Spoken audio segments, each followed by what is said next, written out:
अनेक मंत्रों से हमने आहुतियां देते हुए परमपिता परमेश्वर से अपने जीवन की उन्नति की कामना की। एक बार एक बालक जो बहुत ही मेहनती था पढ़ाई के लिए, उससे प्रसन्न होकर के देवी सरस्वती प्रकट हुई और देवी सरस्वती ने उस बालक से कहा कि मैं तुमसे बहुत प्रसन्न हूं, तुम्हारे परिश्रम से मैं बहुत खुश हूं, मुझसे कुछ मांगो, मैं तुम्हें कुछ देना चाहती हूं। तो इस बच्चे ने उनसे कहा कि आप मुझे क्या देना चाहती हैं? तो बोले वरदान मांग लो, तुम जो भी अपने जीवन में बनना चाहते हो उसके लिए जो आवश्यक है वो मांग लो। तो इस बालक ने थोड़ी देर सोचा और सोच करके इसने कहा कि माँ, अगर आप वास्तव में मुझे कुछ देना चाहती हैं तो मुझे आप ऐसी शक्ति दीजिए कि जिससे चुनौतीपूर्ण समय में मैं विचलित ना हूं। क्या मांगा? जीवन में जब चुनौतियां आए, चैलेंजेस आए, तो उस समय में मैं विचलित ना हूं, डिस्टर्ब ना हूं, डिस्ट्रैक्ट ना हूं, ऐसी बुद्धि आप मुझे दीजिए। तो मां सरस्वती बहुत प्रसन्न हो गई उससे और उन्होंने उनसे पूछा कि तुमने ऐसा क्यों मांगा?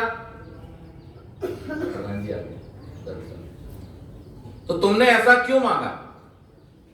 तो उस बच्चे ने बड़ी ही समझदारी से उत्तर देते हुए कहा कि मैं दुनिया की कितनी भी चीजें मांग लूं, दुनिया में किसी भी स्थान पर पहुंच जाऊं, कितना भी संपन्न हो जाऊं, वैभवशाली हो जाऊं, लेकिन उसके बाद भी अगर मेरे अंदर धैर्य न हुआ, अगर मेरे अंदर सहन शक्ति न हुई, तो मैं उस अवस्था में पहुंच करके भी जीवन में ठीक निर्णय नहीं ले सकूंगा। आप सब लोगों ने एक बहुत बड़ी कंपनी का नाम सुना होगा, बच्चे आजकल बहुत पसंद करते हैं उसको, कैफे कॉफी डे। नाम सुना आप सबने? सब नहीं सुना होगा, मुंबई में सब जानते हैं कैफे। इस कैफे कॉफी डे के जो मालिक थे उन्होंने सुसाइड कर लिया। बहुत अच्छा बिजनेस चल रहा था, कुछ विपरीत परिस्थितियां आई और उनसे विचलित होकर के उन्होंने सुसाइड कर लिया। और उसके बाद में जब चलाने वाला ही चला गया तो धीरे धीरे बिजनेस डाउन होने लगा। पहले से भी थोड़ा सा हो ही रहा था जिससे घबरा गए। फिर उनकी पत्नी ने उसे संभाला और उनकी पत्नी ने धैर्यपूर्वक विश्लेषण किया कि आखिर हमारा बिजनेस क्यों नीचे जा रहा है। वो एनालिसिस की और जो कमियां थी उनको दूर किया और परिणाम यह हुआ कि फिर से वो बिजनेस प्रॉफिटेबल हो गया, खड़ा हो गया। तो देखो, धन की कमी नहीं थी, विद्या की भी कमी नहीं थी, साधनों की भी कमी नहीं थी, ऐश्वर्य की भी कमी नहीं थी, लेकिन केवल मात्र धैर्य की कमी थी, पेशेंस की कमी थी। और उस पेशेंस की कमी से वो उस नुकसान को, हानि को सहन नहीं कर सके और उन्होंने अपना जीवन समाप्त कर लिया। तो इस बच्चे ने माता सरस्वती से क्या कहा कि हे माता, अगर आप मुझे देना ही चाहती हैं तो क्या दीजिए? सहन शक्ति दीजिए, ताकि जीवन की विपरीत परिस्थितियों में भी मैं विचलित न हूं, धैर्य पूर्वक अपने जीवन में सही निर्णय लेने में सक्षम रहूं। हम सभी बच्चों को प्रतिदिन परमपिता परमेश्वर से क्या मांगना चाहिए? जब हम गायत्री मंत्र का पाठ करते हैं तो हम परमेश्वर से क्या मांगते हैं? धी मांगते हैं। धी भी बुद्धि है, लेकिन उस बुद्धि में क्या विशेषता है कि उसके अंदर धैर्य है। और जिस व्यक्ति के अंदर धैर्य है वो अपने जीवन के कार्यों को भली प्रकार से कर सकता है। हम लोग कॉर्पोरेट वर्ल्ड में लोगों को ट्रेनिंग देते हैं अच्छी तरह से काम करने की। उसमें हम एक चीज सिखाते हैं, बच्चों आप लोग ध्यान रखना, आपके जीवन में आगे बहुत काम आने वाली। और वो क्या चीज है? तो हमने एक फॉर्मूला बनाया, उसका नाम है टेक टू। टेक टू क्या है? टेक टू, टेक टू ये है कि आप अपने जिस भी कार्य को करने जा रहे हैं उसको शुरू करने से पहले 2 मिनट का समय लीजिए। किस चीज के लिए? मान लीजिए आप गाड़ी चलाने जा रहे हैं तो 2 मिनट का समय लीजिए ये देखने के लिए कि टायर का प्रेशर हवा का बराबर है कि नहीं, गाड़ी में जो सामान आपको लेके जाना व्यवस्थित है कि नहीं, जहां आपको पहुंचना है जिस उद्देश्य से आप जा रहे हैं वहां के लिए आपने सामग्री ली या नहीं ली, कोई चीज छूट तो नहीं गई। ये 2 मिनट ले लेने से क्या होगा कि आप अगर कुछ भूल गए या रास्ते में टायर पंचर हो गया तो जो बहुत सारा समय आपका खराब होने वाला है वो आपका बच जाएगा।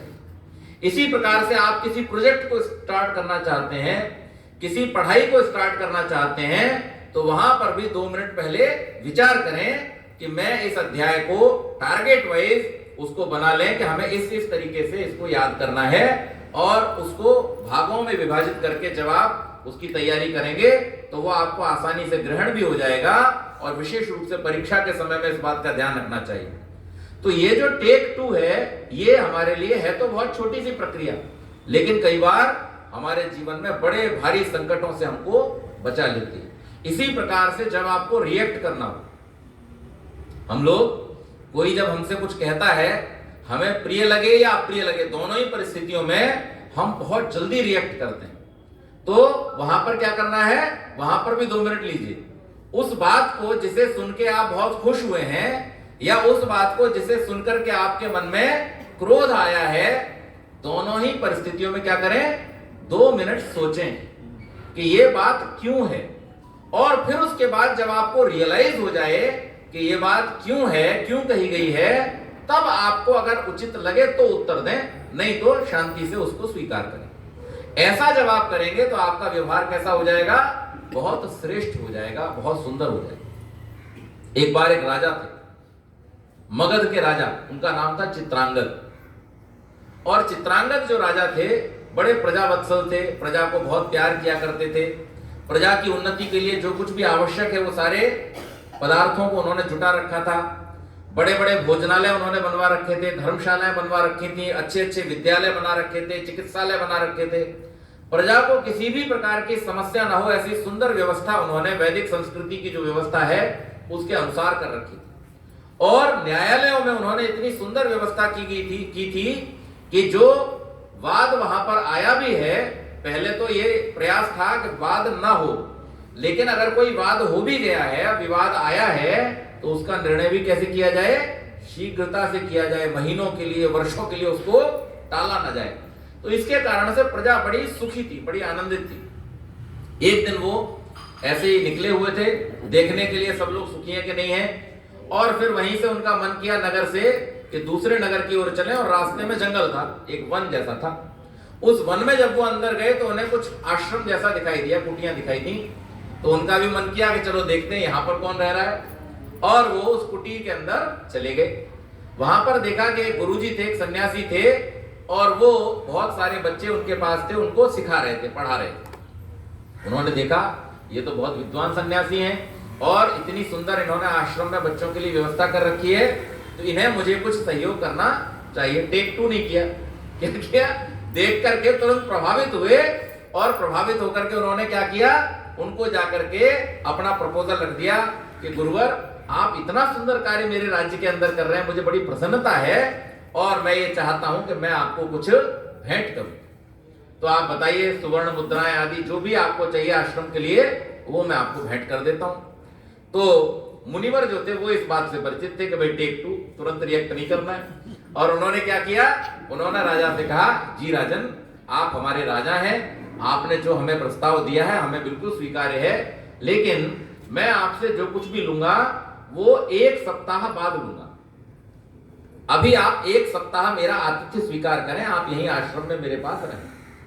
राजा साहब वहां पे 1 सप्ताह रुक गए, और 1 सप्ताह रुक करके उन्होंने पहले दिन उनको क्या दिखाया, पहले दिन उनको दिखाया कि देखो मेरे पास में एक ऐसी विद्या है कि जिससे मैं तांबे से सोना बना सकता हूं। तो राजा को बड़ी उत्सुकता हुई कि तांबे से सोना बनाने की विद्या।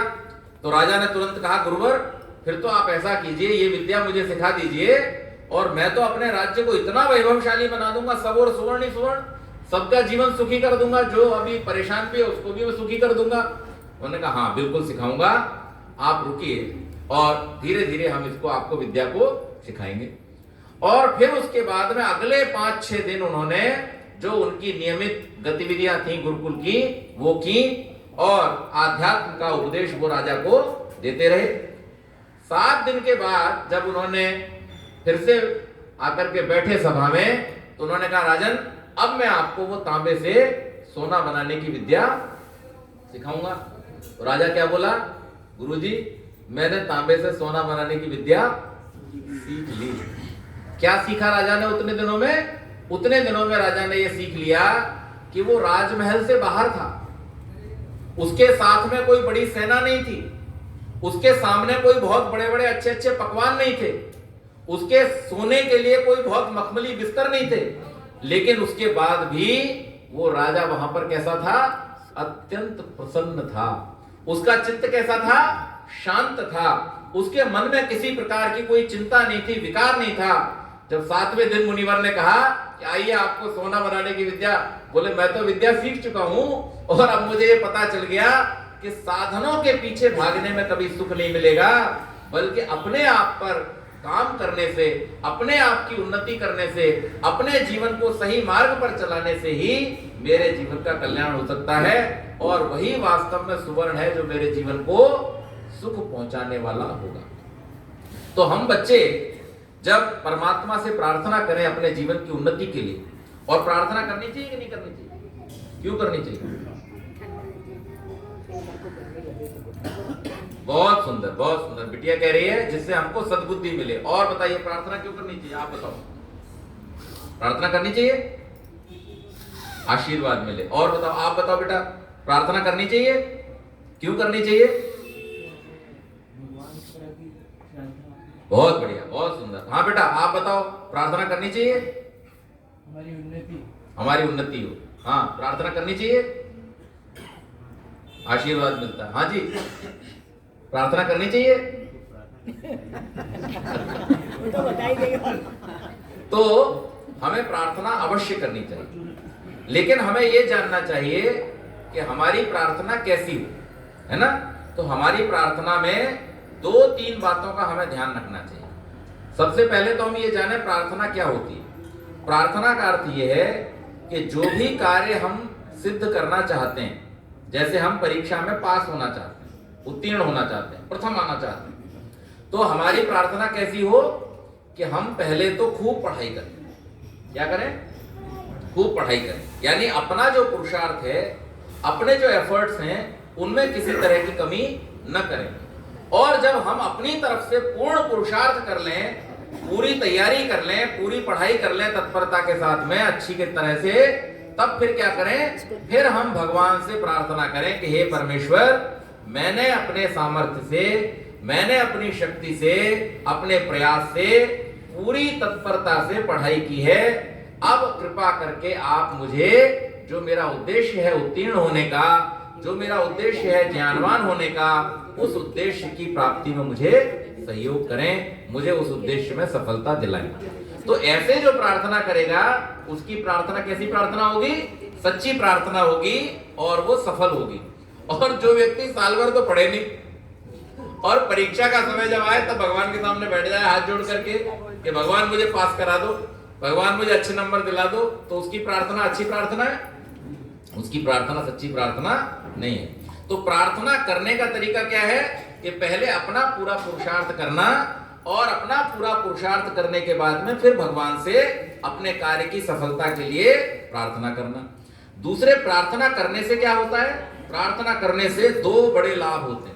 एक तो आप सबने जो बताया कि आपको आशीर्वाद मिलता है, उन्नति होती है ना? और दूसरी जो हमारे जीवन की सबसे बड़ी आवश्यकता है, हमारे अंदर विनम्रता आती है। प्रार्थना करने से क्या आती है? विनम्रता आती है। बच्चों, हम नमस्ते करने के लिए सिखाते हैं ना मम्मी पापा आपको कि बच्चे नमस्ते किया करो, जब भी कोई मिले उससे नमस्ते। नमस्ते का अर्थ क्या होता है?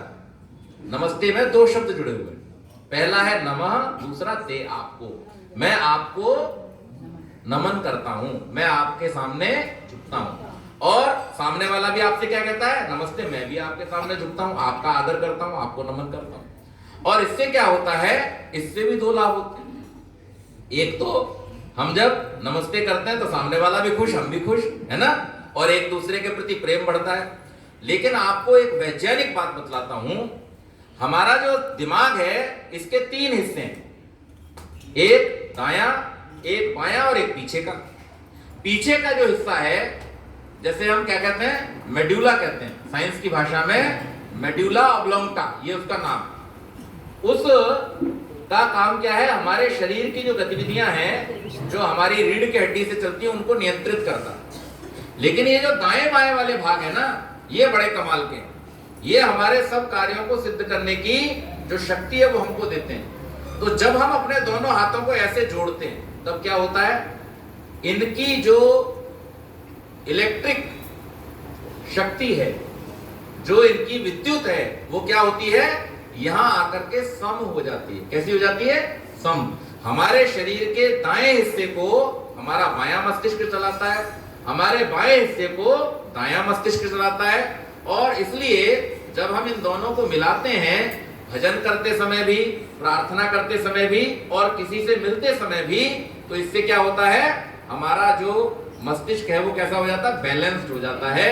उसकी गतिविधि कैसी चलने लगती है, बैलेंस में चलने लगती है। और बैलेंस में चलने से हमारी भावनाएं और हमारी बुद्धि, ये दोनों कैसे रहती हैं, सिंक में रहती हैं, एक दूसरे के साथ सामंजस्य में रहती हैं। ये नमस्ते का बड़ा भारी विज्ञान है। और दूसरी बात कि इसको करने से एक दूसरे से किसी को कोई बीमारी भी नहीं फैलती।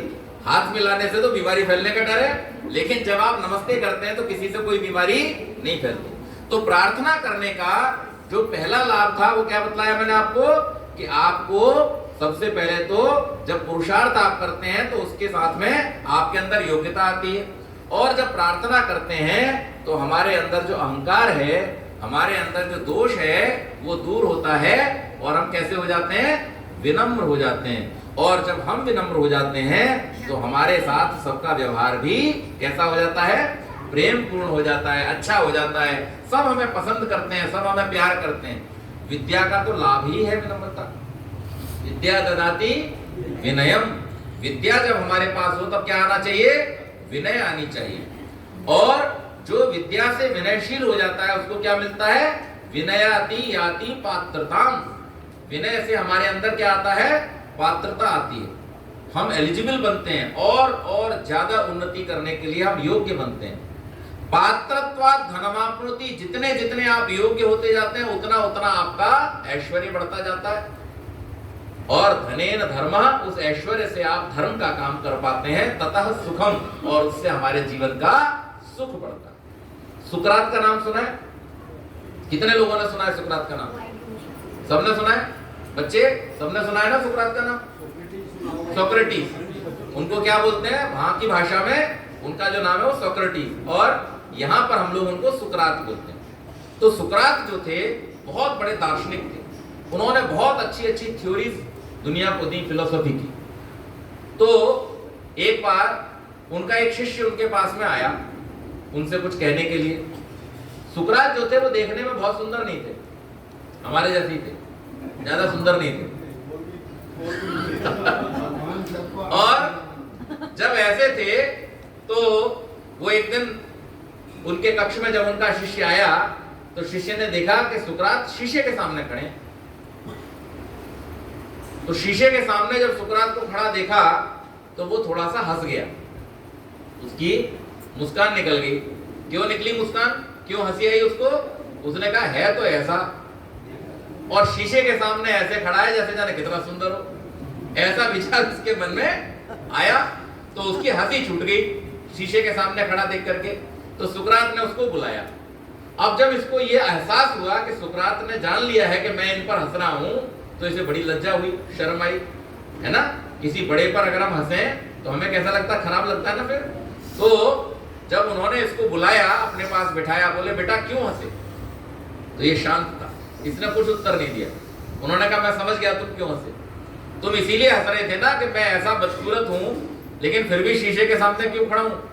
बोले मैं रोज शीशे के सामने खड़ा होता हूं, और शीशे के सामने खड़ा होकर के मैं ये विचार करता हूं कि ये जो मेरा रूप है, ये तो मेरे पिछले बुरे कर्मों के कारण परमात्मा ने ऐसा मुझे दिया है, लेकिन अब मैं ऐसे कर्म करूं कि अगले जीवन में मैं सुंदर बनूं। इसलिए हर दिन अपने आप को याद दिलाता हूं कि कोई भी गलती मुझसे न होने पाए जिससे मेरा रूप आगे बिगड़ जाए।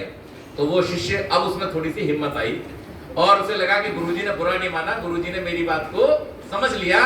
तो अब इसने बड़ी हिम्मत करके उनसे पूछा, तो क्या सुंदर लोगों को दर्पण के सामने खड़ा नहीं होना चाहिए गुरुजी?